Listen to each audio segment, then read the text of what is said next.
Hey there, y'all, and welcome to today's Daily Down and Dirty. My name is Fairlight. Welcome to Airy Fairy Tarot.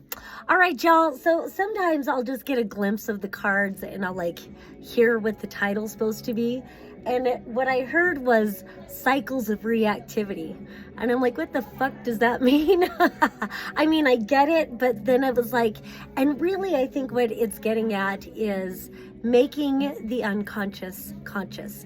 So when I was first shuffling the cards, these two fell on the floor. You've got the 10 of Pentacles and the 10 of Wands. One of the happy 10s of the minor arcana and one of the not so happy 10s of the minor arcana. And so again, this is about cycles. Both are 10s. 10s indicate the completion of a cycle. And it's not the only 10 in the reading, but something about these two together, it's like working very hard for your stability, working very hard. And so it kind of, with that cycles of reactivity, we'll get to the next cards that really gave the reactive kind of a thing, but it does kind of feel like maybe there's some sort of burnout, even though it's the 10 of Wands and not the 9 of Wands.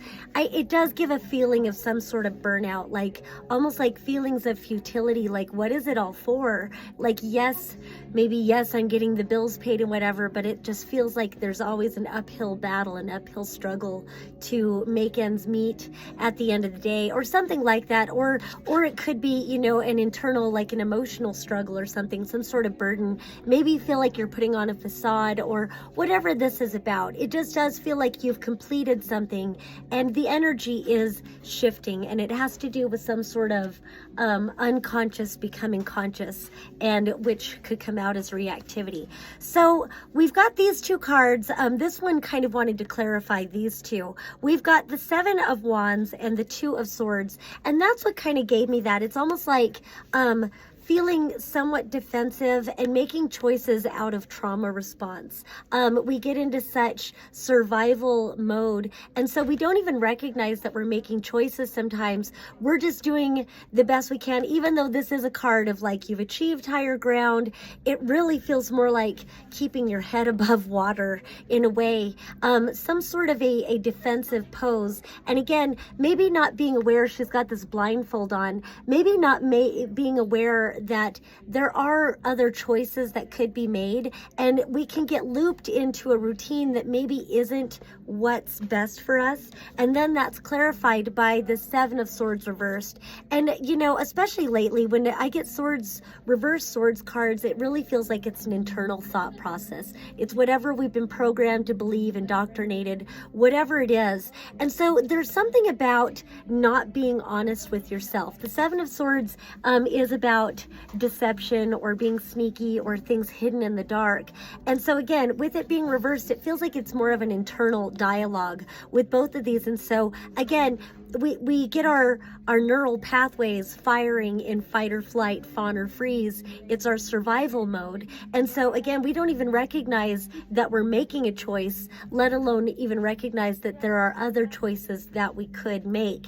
And of course, when it's like, just get the bills paid, just get the bills paid, it doesn't have to be about that, but that's kind of what I feel like about this energy. It could be anything, acquiescing to what's expected instead of making a sovereign choice, making a conscious choice. So again, making the unconscious conscious. So then we move over here to this Empress reversed and this Page of Swords reversed. So again, it feels like an internal belief system about worthiness, about abundance, about the ease of life. It just kind of feels like there's a conflict in belief systems where, you know, this Empress energy is there. You know, I think you know that you want more for yourself. You know that life can be better. Life can be easier. Life can be in an abundant flow. There's money everywhere. There's people, you know, prospering and whatever. I don't know why it feels like such a money card, but it just, or a money reading. It just does. It feels like abundance in all ways. This could be about love, an abundance of love, an abundance of time, an abundance of choices, abundance of getting out of a rut, and you know, an abundance of creativity, whatever it is. But being stuck in your head where you feel like you still have more to prove, or it's that like, you know, you're soul is urging you towards living your destiny, or, you know, living what's most aligned to that soul's call. And it's like putting yourself on the back burner and saying, someday it'll be my turn, someday. And it just feels like it just, again, keeps you in that loop where you feel like you haven't proved your worth yet, or life hasn't shown up for you quite yet. And then we've got the other 10. We've got the 10 of Cups, only this time it's reversed, and the 3 of Cups reversed. And really it just feels like, not only does it feel like you're drained, but you know, in addition to that, or another way to look at feeling drained is not feeling fulfilled. And so there's something that it feels like there's a key in that phrasing, not feeling fulfilled, which, you know, when we bring attention to the language that we use, when you say that you're drained, it's like you're telling the universe, I'm drained, and it gives you more and more opportunities to bring life, to bring people, situations, whatever, circumstances, experiences that continue to be draining. But if you turn the focus to I'm not feeling fulfilled, you're actually putting an emphasis on fulfillment.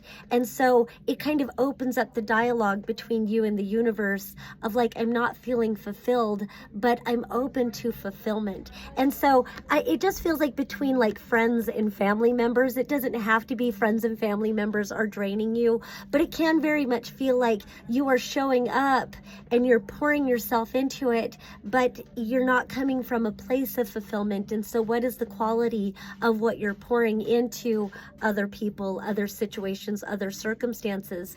And there just kind of feels like almost feels like I'm trying to find the word that I really want. I was hearing dysfunction, which, you know, it does kind of feel dysfunctional. If you're continuing to pour into others and you're not feeling fulfilled, there is some sort of a dysfunction and imbalance. I don't know what the other word I was looking for, but truly wanting to turn your attention towards deeper fulfillment. I guess it feels almost like surface level dissociation. That's what it was kind of feeling like. It's like you're showing up, but you're disassociating. And so there's really not these fulfilling connections that are being made, where if you were able to show up with a different quality, feeling like you can make different choices and being more, I don't know, feeling more empowered, feeling more like you're worthy to receive, feeling more like you're aligned to more positive thoughts. There's a shift that's wanting to take place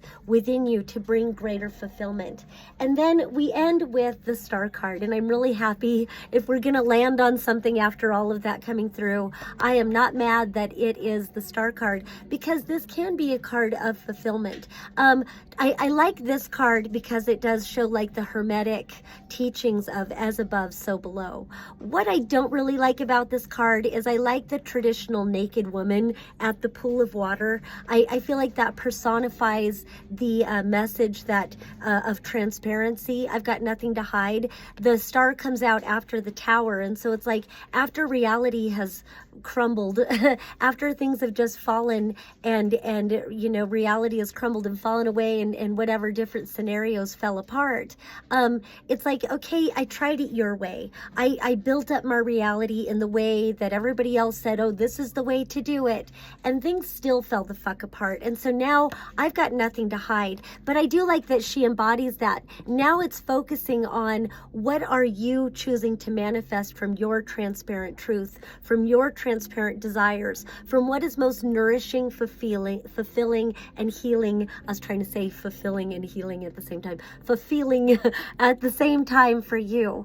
So again, back to the more traditional imagery, it shows a naked woman at a pool of water, and she's got 2 pitchers, and one of those pitchers she's pouring onto a seedling growing on the land, which shows that she is watering her seeds. She's putting down roots and establishing, nurturing, cultivating that which she truly chooses for herself. But where her attention is the other picture, and that's on the pool of water. She's nourishing, she's pouring that water into that pool of water, which represents her emotional well-being and the greater depth, what lies beneath the surface, really connecting with what lies beneath in that subconscious realm, making the unconscious conscious, and really nurturing that, and then turning her attention to the light of her own consciousness, or her North Star. So really it's looking forward, facing forward, choosing what nourishes you, and looking for that fulfillment. All right, my name is Fairlight. Thank you so much for watching. Peace and love until next time.